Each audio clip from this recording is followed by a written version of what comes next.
Yes, mga minamahal ko mga taga-subaybay.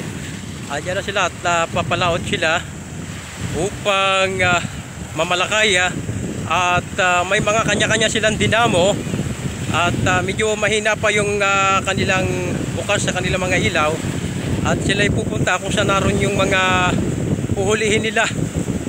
Ayan,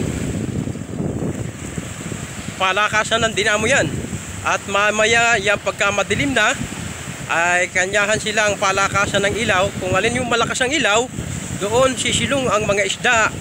At kapag sisilong ang mga isda, meron silang panghuli, yung tinatawag na yung sima. Sisimain nila yung lilitaw doon sa liwanag. At kapag ganyan ay na sima na nila, so napakaraming mga dulong ang mahuhuli nila. Mukhang dadayo sila sa isang malayong lugar. Medyo malayo na sila eh. At yun na nga, ito yung nahuhuli. Ito, marami nila.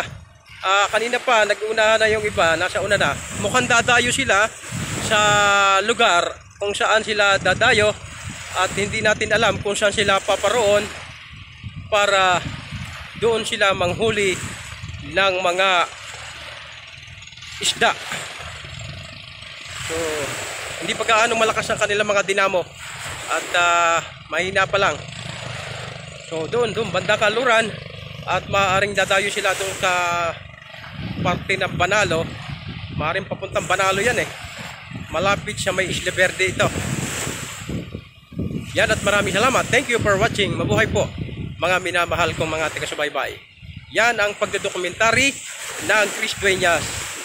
Ang inyong reporting. Please like and share po. Mabuhay po mga minamahal kong mga taga-subaybay. Maraming salamat po.